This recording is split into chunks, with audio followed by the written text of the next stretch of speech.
Hermanos, pues hoy tenemos, como ustedes pueden ver, celebración, los que nos están viendo también en la transmisión, Dios les bendiga. Y hoy vamos a tener nuestra celebración de la Cena del Señor, como cada primer domingo del mes. También recuerden que tenemos ofrenda de despensa, tiene todo el día de hoy para traer una despensita para nuestro almacén y seguir bendiciendo a otros. Y vamos a estar orando por necesidades especiales y sobre todo por situaciones de salud, los que gusten. Y también oren por mí porque vengo bien agripado de la Ciudad de México. Nomás piso Ciudad de México, Tierra Santa, digo yo, y me enfermo luego. Fíjense que esta semana, rápido les platico, estuvimos allá en la Ciudad de México celebrando el Concilio Nacional de la Alianza Cristiana y Misionera, que es nuestra denominación. Y allá nos reunimos aproximadamente, ahorita le limpia, no se preocupen, nos reunimos aproximadamente 100 pastores de 100 diferentes iglesias de la Alianza aquí en México, donde pues celebramos reuniones, recibimos un poquito de administración, hay unas conferencias muy lindas, pero también informes de lo que Dios está haciendo en la Alianza Mexicana. Y bueno, nosotros como iglesia presentamos un informe y la verdad que nos fue muy bien. Y se habla un poquito de finanzas, se habla un poquito de misiones, y de verdad que fue una gran bendición. Pero algo muy importante que pasó en este año en específico es que nos acompañaron 3 de 4 parejas, la cuarta no pudo ir, 3 parejas que ya fueron presentadas ante la Alianza Nacional para que sean considerados lo que nosotros llamamos como obreros. Para que entiendan, ser un obrero en la Alianza es el paso previo a ser pastor en una iglesia. Y en este caso presentamos a Arturo y Roxana de Bosques, presentamos a David y Ania Tenorio de allá de Solares, o de, ya se llama, ¿cómo se llama? Poniente, ¿verdad? Se llama Campus Poniente, perdón. Se llama Campus Poniente, David y Ania. Presentamos también a Alex y a Angie de la Torre, de San Sebastián, y Lacho y Carla pues fueron nombrados, pero no pudieron asistir. ¿Por qué se los cuento esto, hermanos? Porque es un sueño hecho realidad para nosotros, que hermanos que emergen de la misma congregación, que salen de la misma iglesia, pueden dar este paso para llegar en algún momento a ser pastores y obedecer el llamado del Señor. Entonces, la Alianza Cristiana en México dijo, bien, adelante, si ustedes lo reconocen, adelante, nosotros también lo reconocemos. Y como somos una organización que estamos dados de alta ante el gobierno, ante gobernación, pues estas parejas ya sus nombres están escritos en gobernación. Literalmente ellos son ante el gobierno de México ministros de culto. Entonces un paso muy importante para nosotros como iglesia. También se presentaron obviamente otros obreros de otras iglesias del país, pero nada más que sepan ustedes que como alianza estamos creciendo, avanzando, y esperamos que sigan emergiendo más líderes y más futuros pastores, ¿verdad? Que estén obedeciendo este llamado. Bien, hermanos, pues nada más quería platicarles rápidamente esto. Y vamos hoy a tener un breve devocional de 2 horas, no se preocupen. Yo siempre que digo breve, no es breve, pero vamos a procurar que sea así. Y vamos a retomar el tema de Proverbios. A mí no me gustaría hacer una pausa en Proverbios. Vamos a hacer 2 cosas. Recapitular lo que ya hemos aprendido en Proverbios 1 y complementar un poquito la enseñanza que ustedes recibieron la semana pasada con el pastor Milton, ¿verdad? Que estuvo aquí con ustedes. Yo estuve allá en San Sebastián. Vamos a recapitular un poquito acerca de eso. Lo primero que hemos aprendido, recuerden que Proverbios, el libro de Proverbios, es un libro atemporal. ¿Qué significa que es atemporal? Que funcionó hace 3000 años cuando se escribió, pero sigue vigente al día de hoy. Miren, yo encontré, por ejemplo, hoy un proverbio muy lindo que dice, ¿dónde está? El chismoso anda contando secretos, no le dé codazo al de al lado, pero los que son dignos de confianza saben guardar una confidencia. Ese consejo es vigente hoy y se escribió hace 3000 años. A eso se refiere que es atemporal. Más adelante hay otro que dice, me encanta, dice, sin liderazgo sabio, una nación se hunde. ¿Será vigente? Por supuesto que lo es, ¿verdad? La seguridad está en tener muchos consejeros, ¿verdad? Entonces, son proverbios, son consejos que son vigentes al día de hoy, por eso decimos que son temporales. Antes de continuar, ¿quién está haciendo la tarea de leer un proverbio al día? Bien, ya vi que en sus redes sociales lo están poniendo. Háganlo, hermanos. Hoy es 1 de junio, ¿verdad? ¿Qué proverbio toca leer hoy? Y lo bueno es que ya lo hemos estado repitiendo en estas últimas semanas. Entonces, hoy lea completo el proverbio 1, mañana lee proverbios 2 y luego el martes 3 y así, ¿sí? Lean un proverbio al día, va a ser de mucha bendición para ustedes. Y también sus notas, tomen notas, no se olviden de tomar notas. Bien, entonces es atemporal y perfectamente se ajusta a la vida moderna. Algo que también aprendimos es que el proverbio no es un libro de fórmulas mágicas. Es decir, que estos consejos que recibimos a través del libro de Proverbios son principios prácticos para tomar buenas decisiones. Sin embargo, no hay garantía de que si tú haces tal cual un proverbio, pues va a ser como una promesa de Dios que se va a cumplir en tu vida, porque son consejos, ¿verdad? Y son consejos que se ajustan a la realidad de nuestra vida. Lo vemos como, perdón, les comentaba que ahí está el caso en el que debemos enmarcar Proverbios, Job y Eclesiastés, ¿verdad? Proverbios se lee junto con Job y Eclesiastés, porque en Job vemos a un justo amado de Dios que sufre y que no es consecuencia de un pecado de malas decisiones, simplemente Dios en su plan así decidió que Job pasara por esta situación complicada. Así es la vida, hermanos.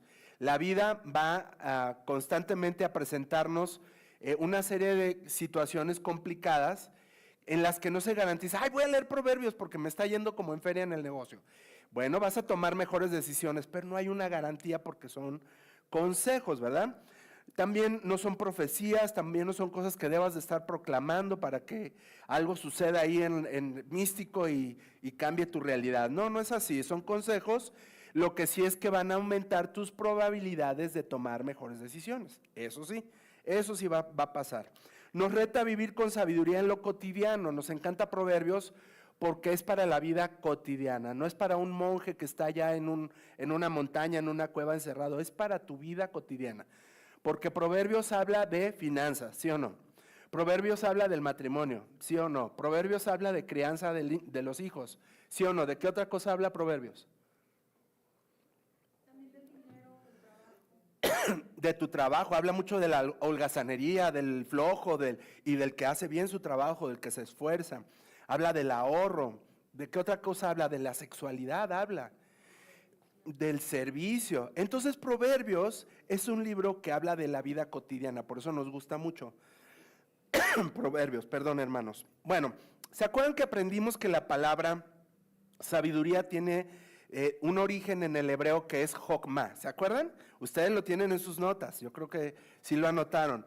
La palabra jokma, que literalmente se traduce como sabiduría, pero en el sentido amplio de la palabra, a ver los que tienen notas, ¿se acuerdan qué es jokma en el sentido amplio de la palabra? Sabiduría. Eso es literal. Y luego, pero en el sentido amplio, a ver, ¿cómo? Destreza para la vida, ¿verdad, John? ¿También? Habilidad de saber tomar buenas decisiones. ¿Por qué llegamos a esta conclusión? Porque jokma, la palabra, se utilizaba para describir el buen trabajo de un alfarero cuando hace una vasija con destreza, ¿no? O un carpintero cuando hace una obra de carpintería diestramente. ¿Y saben qué descubrí esta semana? También que jokma se utilizó cuando Dios hizo la creación con maestría. Quiere decir que es la maestría de saber tomar buenas decisiones en la vida. ¿Y qué se requiere para que seas un maestro en lo que sabes hacer? Práctica, conocimiento y a veces hasta estudios, ¿verdad? Para una maestría.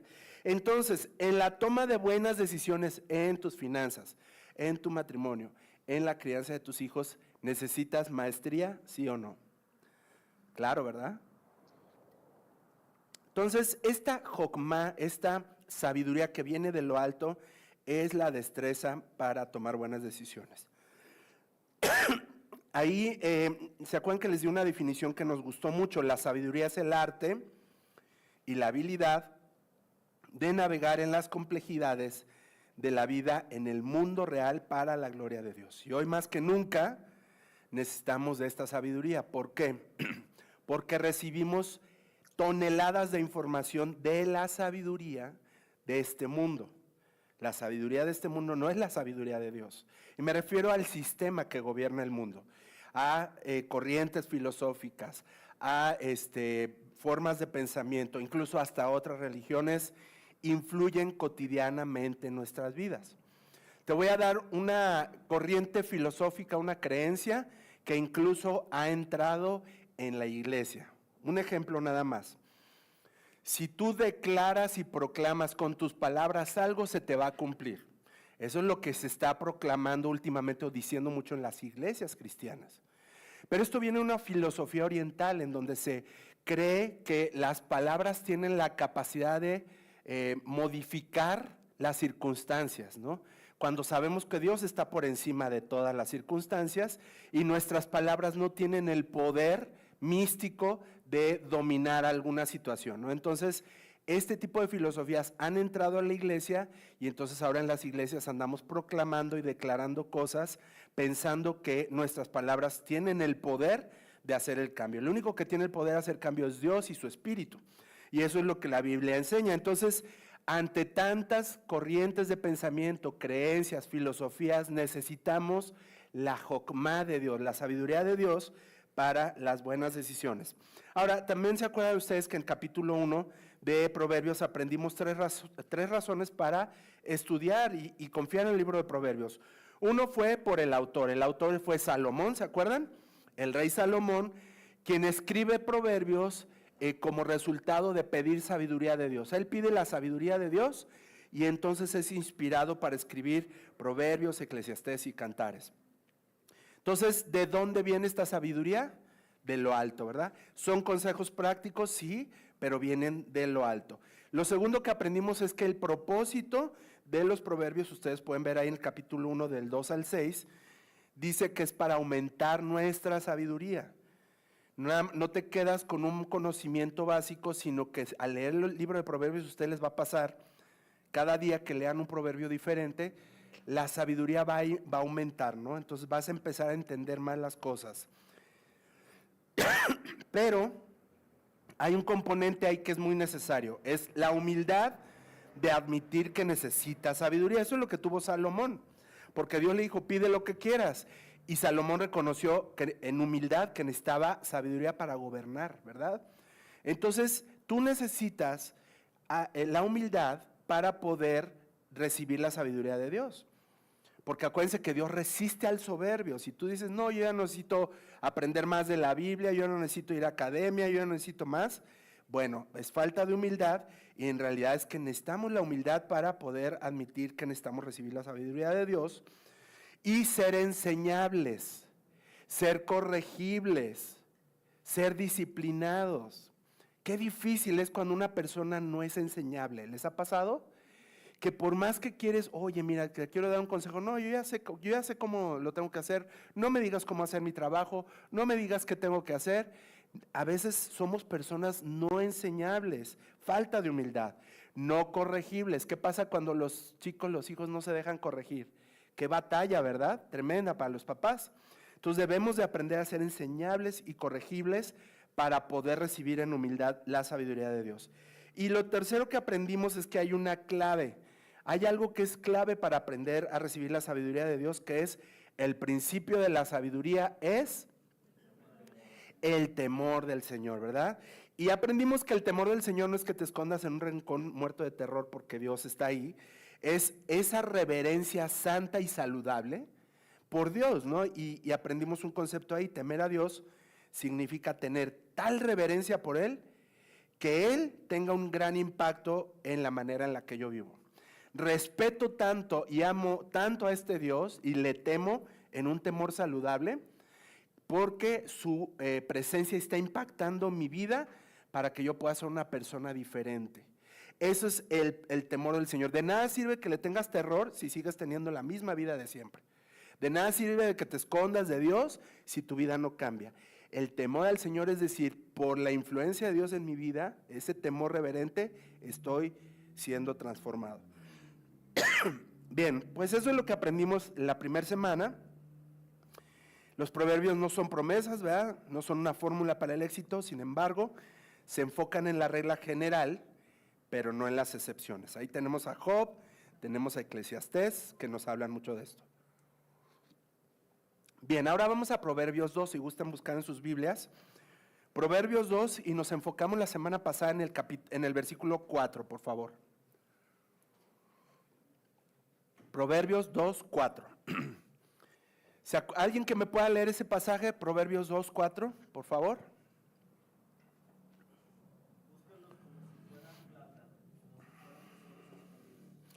Y está hablando de la sabiduría de Dios, del conocimiento, ¿verdad? Busca la sabiduría de Dios como si fuera plata, como si fuera una riqueza, como si fuera un tesoro escondido. Yo les decía allá en San Sebastián la semana pasada, ¿qué pasaría si el dueño del edificio de ahí San Sebastián te dijera, ¿sabes qué?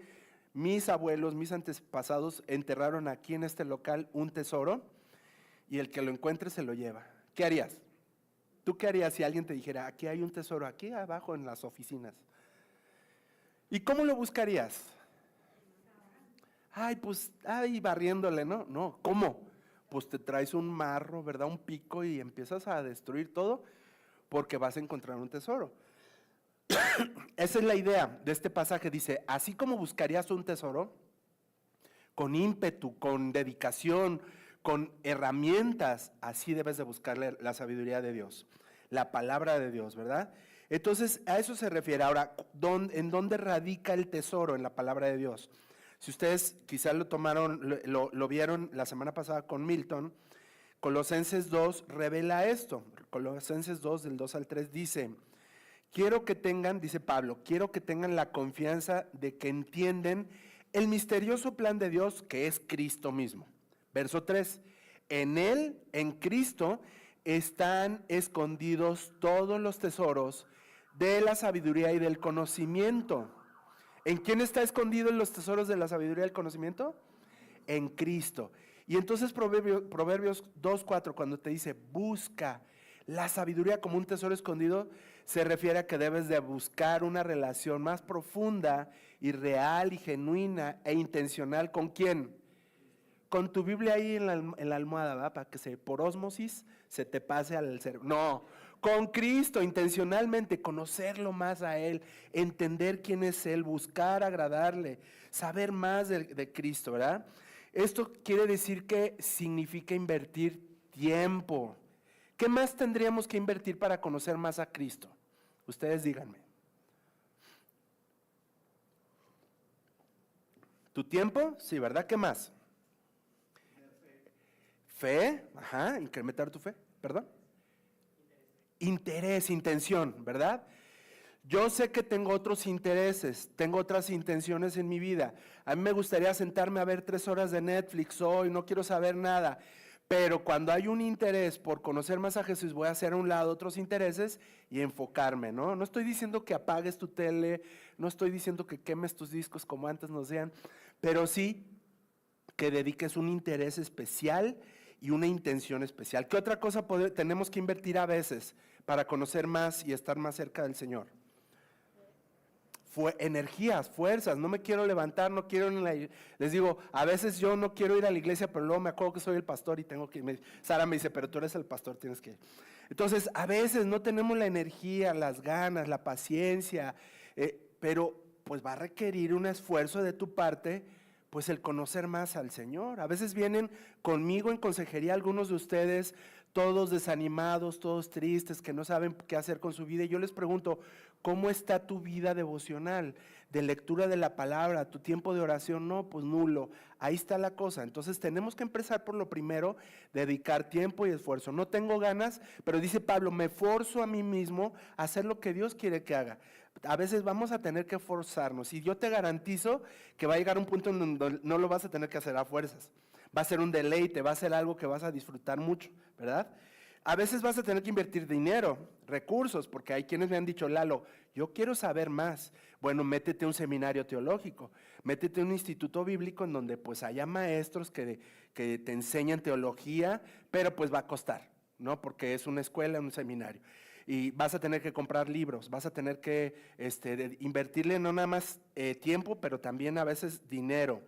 Tu creatividad, también vas a tener que ser una persona creativa en buscar más. ¿Cómo mejorar mi conocimiento de las cosas de Dios? ¿Cómo mejorar mi relación con Dios? Entonces, hay muchas cosas que tenemos que invertir para conocer más este tesoro, para buscar este tesoro que es Cristo Jesús. Y allí en Proverbios 2 hay 3 razones por las que debemos de buscar la sabiduría como un tesoro escondido. La primera razón, ustedes la van a poder encontrar ahí a partir del verso 1, serás renovado.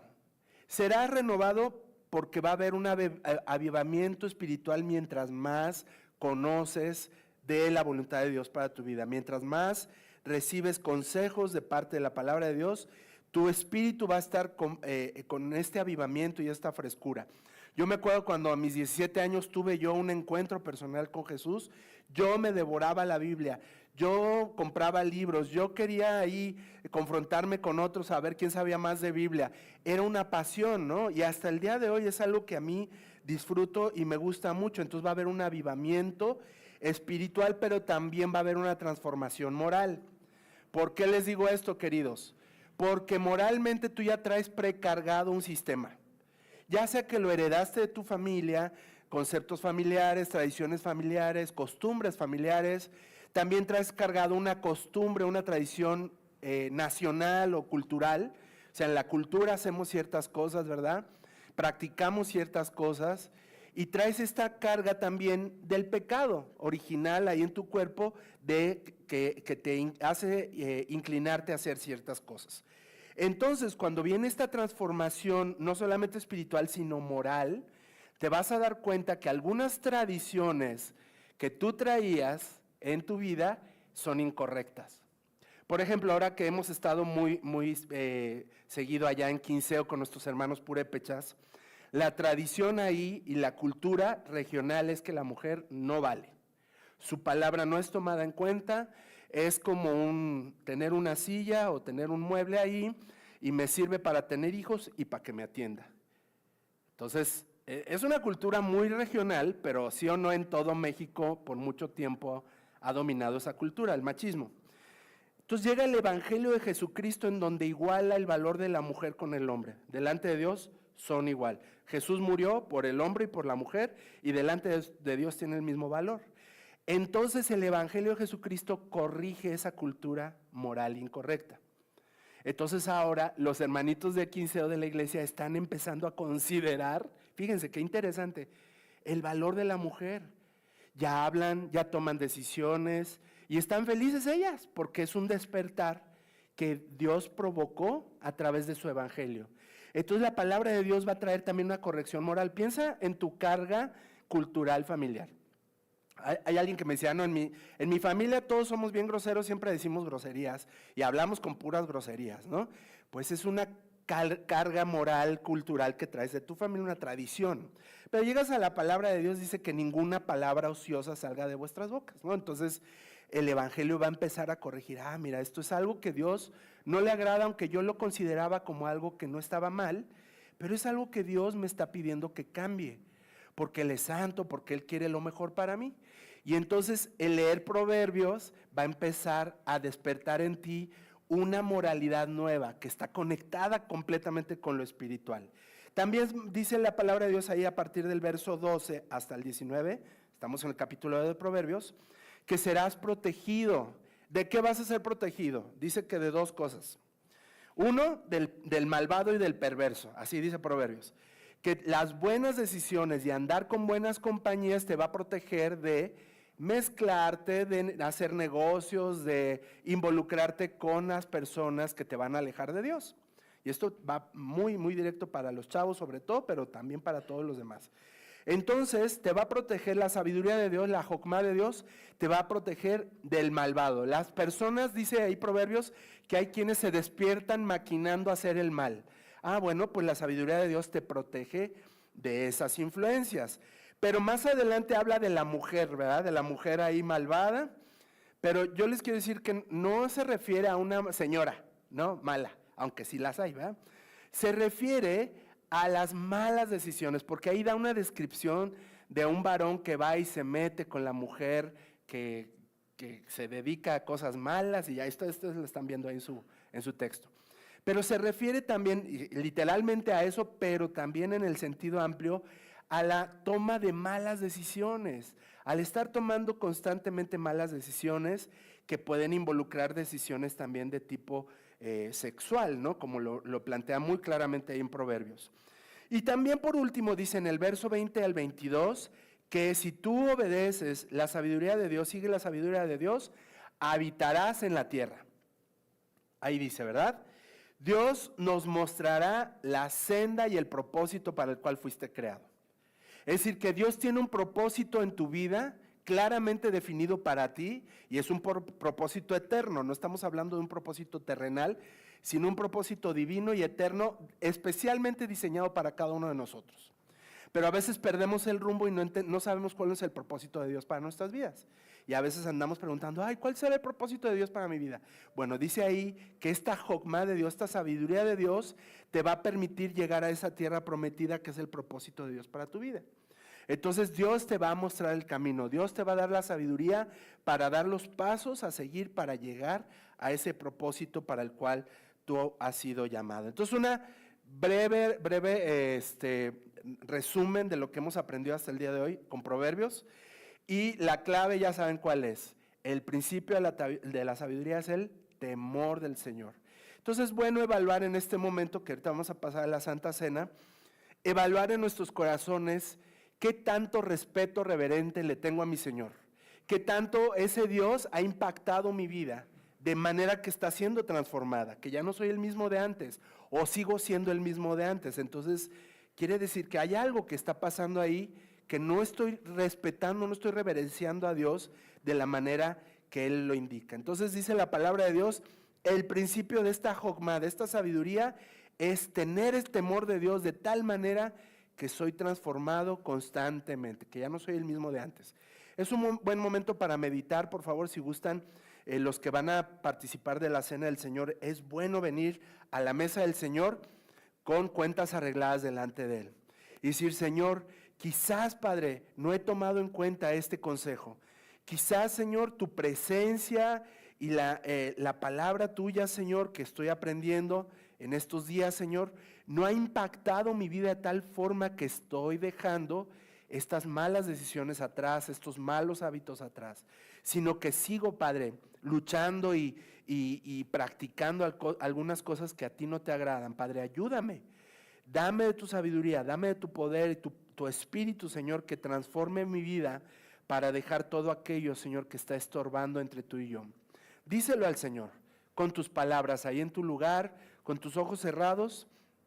Mientras tanto, yo le voy a pedir a los servidores, por favor, que pasen por acá. Ustedes pueden estar meditando un tiempo ahí en sus corazones, porque también la Biblia enseña que vengamos a la mesa del Señor, pues de manera digna, ¿verdad? Y cuando se refiere de manera digna es que tengamos cuentas arregladas con Dios y con los que están a nuestro alrededor. Por eso estamos hoy en círculo y aquí David y Caro nos van a ayudar. Les voy a pedir, chicos, por favor, que pasen acá a la mesa, aquí por favor, al frente. Y uno va a tomar una charola de jugo de uva y el otro va a tomar la charola del pan, por favor. Cada quien tome una charolita, la del jugo con mucho cuidadito, por favor, para que no se vaya a derramar. Y se ponen acá junto a mí, por favor, aquí atrás.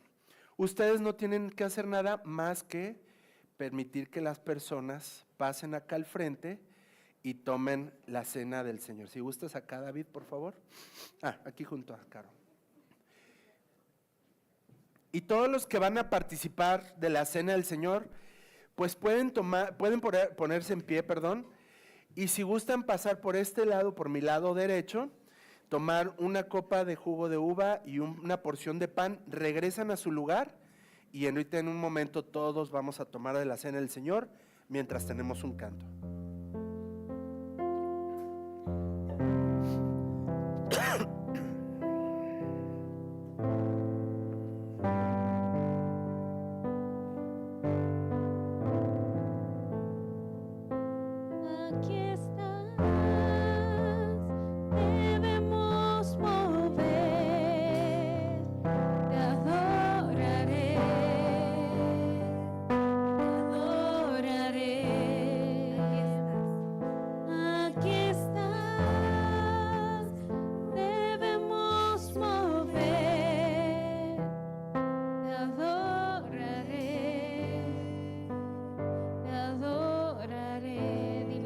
milagroso. Milagroso, abres camino, cumples promesas, luz en tinieblas, mi Dios, así eres. Milagroso, milagroso, abres camino, cumples promesas, luz en tinieblas, mi Dios, así eres.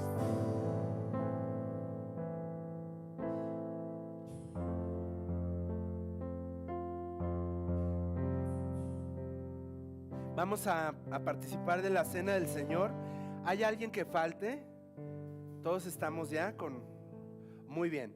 Recuerden que la mesa de la cena del Señor es abierta para todo el que quiera tomarla sin ningún problema. Solamente pedimos que sea una convicción personal, el hecho de entender que este pedacito de pan simboliza el cuerpo de Jesús quebrantado en la cruz, y esta pequeña porción de jugo de uva simboliza su sangre derramada. Si yo estoy convencido de que su cuerpo y su sangre derramados por mí me salvan y puedo ser una persona que ahora tiene acceso a la presencia de Dios, y el día que muera puedo ir al cielo, si estoy convencido de eso, podemos participar de la cena. Si hay dudas en nuestro corazón o si hay alguna situación personal que tengamos que arreglar también con Dios y no queremos participar, está bien, ahí está toda la libertad de hacerlo.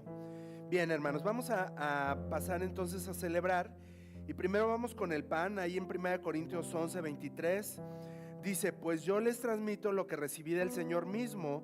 La noche en que fue traicionado, el Señor Jesús tomó el pan y dio gracias a Dios por ese pan. Lo partió en trozos y dijo: esto es mi cuerpo, el cual es entregado por ustedes. Hagan esto en memoria de mí. Pueden todos comer del pan.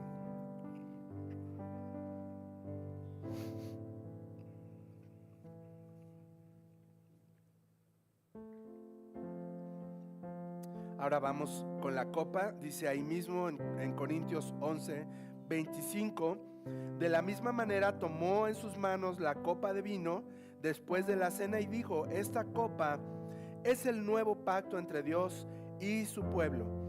Es un acuerdo confirmado con mi sangre. Hagan esto en memoria de mí todas las veces que la beban. Pueden beber el jugo. Pues cada vez que comen este pan y beban esta copa, anuncian la muerte del Señor hasta que Él vuelva. Y esto es muy pronto, hermanos, muy pronto que el Señor volverá. Pueden tomar su lugar. Vamos a terminar de cantar. Si gustas, Alexa, vamos a terminar.